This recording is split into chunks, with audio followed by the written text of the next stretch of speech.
guys, this is my first creepypasta, so I hope you enjoy. It's called Diamond Shop, and yeah, so let's get started.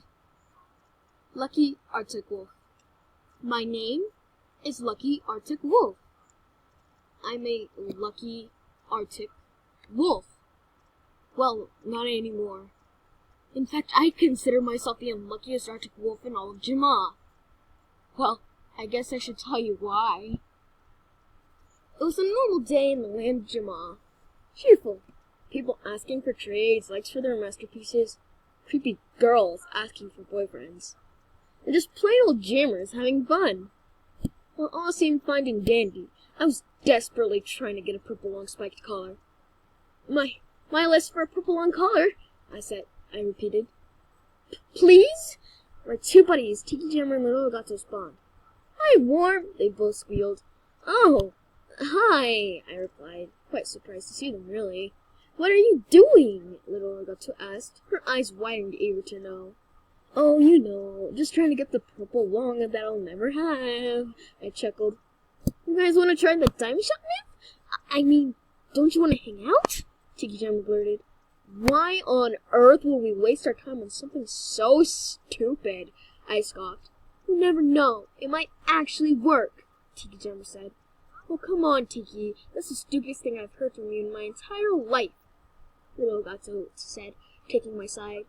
Fine, but I'm going to do it. Nice day, noobs, Tiki Jammer said, sashaying down to the diamond shop. I guess we should go follow her. You never know. It might work, Little Gato said. Little Gato sighed. Okay, fine. I guess. I shrugged. My plans for the day had changed. I wanted to be a good friend, so I went along with the whole thing. Me and Little Gato padded to the diamond shop and pushed open the shiny doors braided with diamonds. Tiki? Tiki! Where are you? Little Gato said, her voice echoing throughout the large shop. Come on, Tiki! I joined in. Over here, guys! Tiki's voice panted. Me and Little raced over in the direction of the fainted voice. Ugh! Tiki, you're seriously doing this? Little blurted. It's a waste of time! Well, what are you doing here then? Little shot back as she hopped up and down on the diamonds. I'm here because I can make sure you don't hurt yourself, Little grunted, joining in. Guys, I'm just gonna go buy some stuff and I'll join you, I said, patting over to the items on sale. Alright, Warm, Little and Tiki said at the same time. 3 diamonds, 2 diamonds, 6 diamonds? What are these animals thinking? I muttered. All of a sudden, Tiki let out a scream, and I whipped my hand in their direction to see what was wrong, and my heart started beating out of my chest. Run!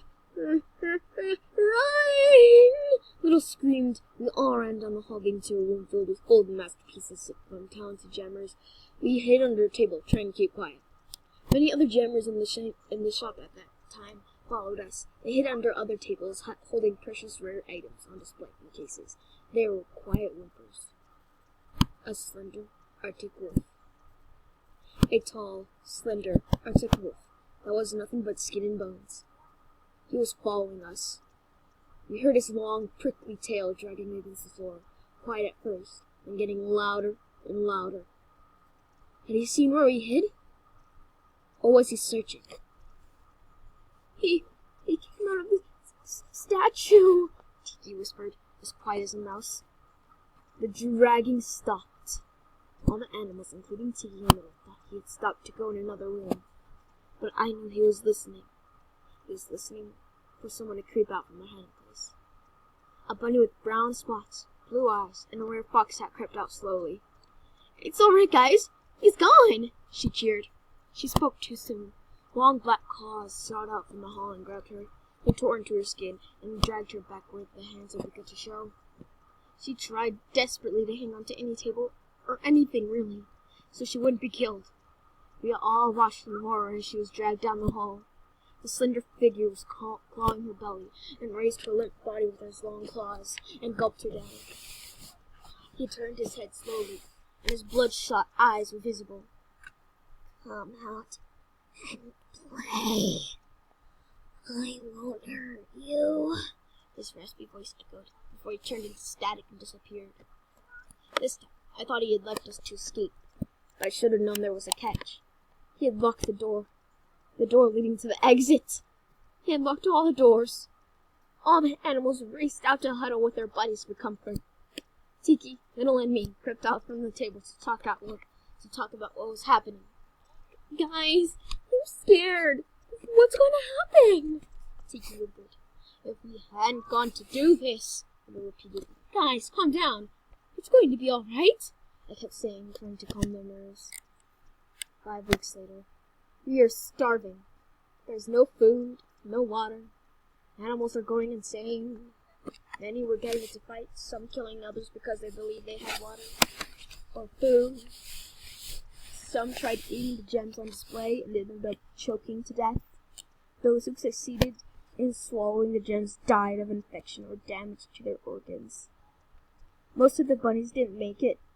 Most of the small animals didn't make it. Tiki and Little were getting into a lot of fights, mostly about whose fault it was. You know, getting us into this mess. It was 20 degrees inside the shop now. Freezing. I used an old rug for a blanket, even though it was dusty and uncomfortable. It was warm. Help! Help! A little animal's voice rang out. I whipped my head in the direction of the call, and I saw Little Fox struggling. A much bigger animal was choking him. It was a wolf with red eyes, red fur, and bow and arrows. Where's the food? She repeated. I don't have it. He stopped. I watched in horror as the wolf snapped the fox's neck. Fresh red blood poured out of his mouth. His body went limp.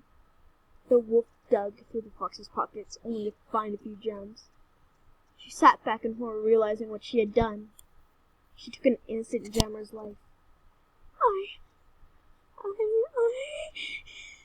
She stuttered as she stared at me with tears in her eyes. She took one of her arrows and shot it through her neck. Her voice bubbled as blood poured out from her mouth. She fell over and seizured. It was only the beginning. 4 months later, most of the jammers had died. There were only 6 jammers left. Out of 24. Only 6. This is all your fault! Little screamed. How is this my fault? It's your fault for coming here! Tiki shot back. Other animals shivered and watched as the fight broke out. If you hadn't gone here, I wouldn't have to come! Little slapped Tiki and left him on. Tiki ran down the other hall, leading to Golden's kitchen. It was 7 degrees now. If we didn't die of hypothermia, we would die of starvation or dehydration. My clothes were ragged and torn from all the previous attacks from other jammers.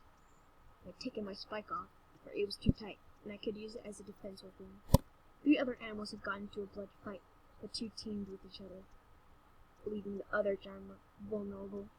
The jammers were clawing his organs out, but he stared at me the whole time. As tears streamed down his eyes, I wanted to do something, but I knew I couldn't do anything that could save his life. His eyes were torn out of his sockets. It was as if my life flashed before my eyes. I started being strangled. I looked up and saw Alex, one of my best friends. He was killing me? He took out a knife and jammed it into my heart. I let out a scream as Little watched in horror. Let me go and approached Little. The last thing I saw was Alex toppling over Little. To this day, I think Alex was hit. Or the slender Arctic wolf had something to do with it. I just want to warn you, don't go in the diamond shop. Alright, thank you so much for watching. Let me know if I should do more creepypastas. I'm just, I feel weird now. Yeah, bye!